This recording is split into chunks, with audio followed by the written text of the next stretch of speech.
अरे नीम का पत्ता कड़वा है, पाकिस्तान कड़वा है। अरे नीम का पत्ता कड़वा है, पाकिस्तान कड़वा है। या हरामींचं करायचं काय? अरे देश के गद्दारों को करायचं काय? गद्दारों को गोली मारो, देश के गद्दारों को गोली मारो, सालों को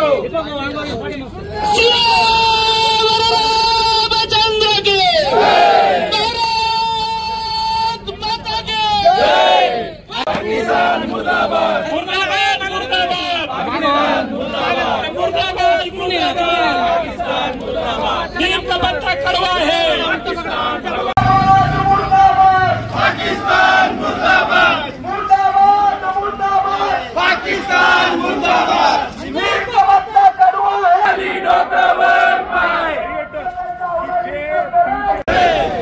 देश के गद्दारों को गोली मारो, सालों को देश के गद्दारों को गोली मारो, सालों को कश्मीर मांगो चीर देंगे,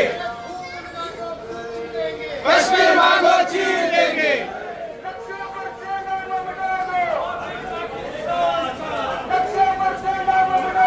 अभी पाकिस्तान का गालियों का वोट पाए।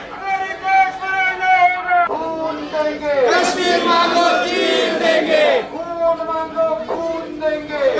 माता की जय, वंदे मातरम। गालियों का वोट पाए।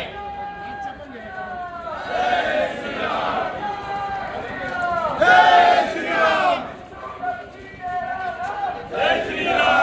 श्री राम, हिंदू शक्ति तेरा नाम। जय श्री राम, जय श्री राम। अगर देश में रहना होगा, वंदे मातरम देना होगा। अगर देश में रहना होगा, वंदे मातरम देना होगा।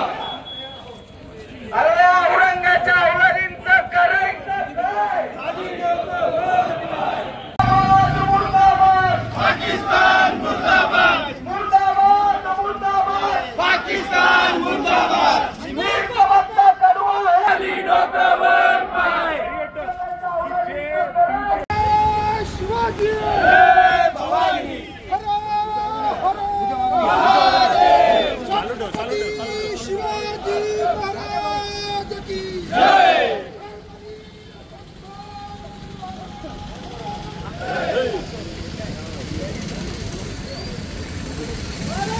छत्रपती शिवाजी महाराज की जय। बाप है तेरा हिंदुस्तान, सुन ले बेटा पाकिस्तान, बाप है तेरा हिंदुस्तान।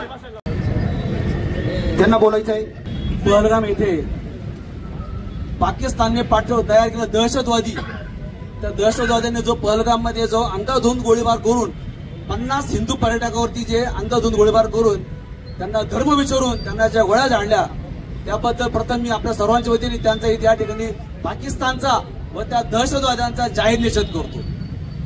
परंतु एक सुखद गोष्ट अशी, पहलगाम मध्ये श्रीनगर मध्ये अनेक आपले मुस्लिम बांधव राहतात।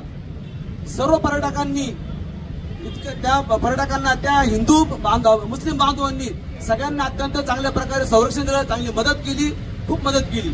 फक्त हे काही ठराविक दहशतवादी जे आहेत पहलगाम श्रीनगर काश्मीर भागामध्ये, या लोकांना आता सरकारने ताब्यात घेतल्यानंतर त्याच ठिकाणी त्याच चौकात त्यांचे एक एक हात एक एक पाय प्रत्येक शरीराचे तुकडे तुकडे करून त्यांना चौकात त्यांना त्या त्यांचे दिंडोळे काढले पाहिजे। असे केल्याशिवाय दहशतवाद्यांना वचक बसणार नाही, अशी मी आपल्या निमित्ताने सरकारला विनंती करू इच्छितो। इथून पुढे जे दहशतवादी अशा प्रकारे हल्ला करतील, कोणत्याही हिंदू कुटुंबावर या कोणत्याही कुटुंबावर हल्ला करतील, त्या दहशतवाद्यांना त्यांचे तुकडे तुकडे एक एक तुकडा करून त्यांचे हालाल करून त्यांनी मारले पाहिजे, अशी मी पुन्हा एकदा भावना व्यक्त करतो आणि त्यांचा जाहीर निषेध करतो। पहलगाम येथे जो भ्याड हल्ला झालेला आहे, अत्यंत निंदनीय असा भ्याड हल्ला झालेला आहे। जे पर्यटक आहे, आजपर्यंतचा तुम्ही इतिहास बघितला, अशा पद्धतीचा भ्याड हल्ला यापूर्वी झालेला नव्हता। पर्यटकांवर हा हल्ला केलाय आणि धर्म विचारून त्यांना जीवे मारण्यात आले। अशा ह्या भ्याड हल्ल्याचा मी समस्त भारतवासियांच्या वतीने मी जाहीर निषेध करतो व भावपूर्ण श्रद्धांजली वाहतो। मी भारत सरकारला आपल्या सर्व प्रसार माध्यमांच्या वतीने एक विनंती करतो की अबकी बार पियो के बार, सगळ्यांनी म्हणा अबकी बार, अबकी बार। आणि हीच ती संधी आहे, ही भारत सरकारने आता दौडू नये। या ठिकाणी जे काल दहशतवादी हल्ला झालेला आहे त्या सर्व कुटुंबांना ज्या एकदम शोकाकुल परिस्थितीमध्ये त्या ठिकाणी वावरत आहोत, अख्खं जवळजवळ हिंदुस्थान या कुटुंबामध्ये सहभागी आहेत।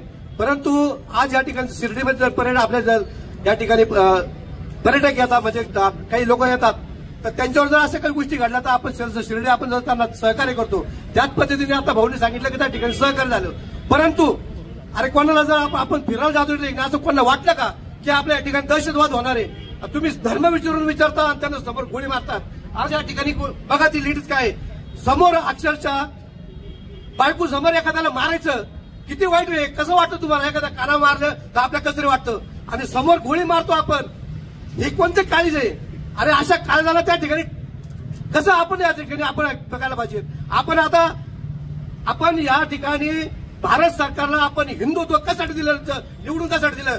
संरक्षणासाठी निवडून दिलेलं आपण।